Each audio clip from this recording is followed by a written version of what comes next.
Hey guys, thanks again for joining me on my channel, Jason Pizzino. Today I wanted to jump into Milo Yiannopoulos. Basically I wanted to talk about him because it was a very hot topic over the probably last couple of months in Australia at least. But yeah, it's just been going crazy, like an up and up and up rise for the popularity of Milo Yiannopoulos. I hadn't seen or heard of him really previous to the last couple of months, since like October, and right now it's sort of mid-December. But a lot of the comments and I guess the subjects of my videos have been leaning towards his views. Well, I mean, the views of a libertarian, centralist. It's like, you know, you're in the middle, you see both sides, you weigh it up, you put some logic into it, you have some empathy in there as well, and then you make a decision based on that. Freedom of speech, advocating basically freedom of speech. But a lot of people just see that as one side, because one side being they think it's far right. They think it's very conservative, like overly conservative. But to me that just doesn't make any sense, because you are liberating yourself with your ideas. You're asking for conversation to come and to discuss ideas so that you can develop more, I don't know, deeper thought processes. You can develop a better way of life. Like, that to me is very liberating. So to throw it into the basket of conservatism and to saying it's an alt-right point of view, I don't think those people have actually done much thinking themselves. And we can see that when you see the likes of Antifa, whatever you want to call them, the social justice warriors, the feminazis, that third wave feminism that people talk about. It's very one-minded focused. You know, if it's not their way, you're wrong and you should be punched. Punch a Nazi, the whole Antifa sort of thing. So I wanted to just bring that up. If you hadn't seen or heard of Milo, or if you have, probably even more so if you have, give it a shot and listen to it from both points of view. Yes, he will throw out lots of trigger lines. He'll throw out lots of comments that just are there to cause and stir up conversation. But he also lays in there lots of really good information, a lot of good stuff that can, you know, it's very thought out conversations, you know, it's very thought out ideas and theories.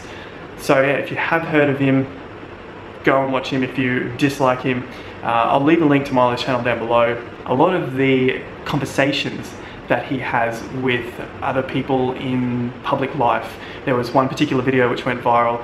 He was talking to a Muslim, Australian Muslim, when he was here on the tour in the last few weeks, and basically talked to her around that she isn't a Muslim according to the Quran and the way life is led by a typical Muslim that is following the rules laid out there. And I guess a lot of people couldn't really see that, and they got really offended, and from that it led on to like a radio interview, and you had a lot of, you know, Australian Muslims calling up saying it was a piece of shit, but when questioned they couldn't answer that. So that is like that's probably like one of the main things that I look for when I'm listening to someone make a point, is when it comes up into debate and they can't justify how they're thinking. And there are going to be times where people slip up. That's not what I'm talking about. What I'm talking about is when they don't have any sort of basis to the way they are thinking. When they just copy what someone says, or if they don't like what that person is saying, they just jump at them with the hate rather than taking it on board and trying to formulate some sort of opinion. So that you don't have to agree with him, but if you don't have a basis for what you are thinking or the way you are going about things, then that's where the problems lie. So it's not that you have to take Milo and the thoughts of and the theories of, you know, the conservative, libertarian and you know, alt-right movement. It's just you have to formulate a reason and a basis for your beliefs, and not just following the crowd, and not just following the traditions, is I guess what I was getting at there. So yeah, leave a link down there. I was very fortunate that I got to go and see Milo on the Gold Coast, which is where I'm living now. He spoke a couple of weeks ago, actually, the 7th of December. That was a packed out house. I think it was over 2,000 people in the Gold Coast Convention Centre. Talk went without there was only a couple of little hiccups there, some people yelling, but they were all yelling for Milo. Kind of got distracting.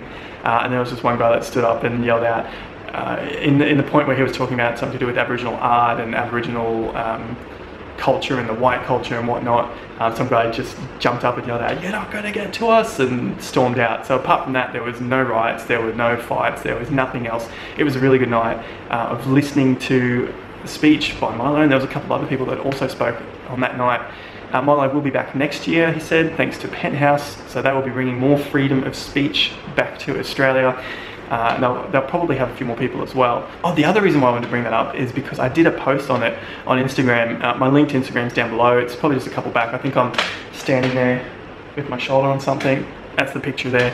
And a lot of people, I believe a lot of people didn't understand Milo.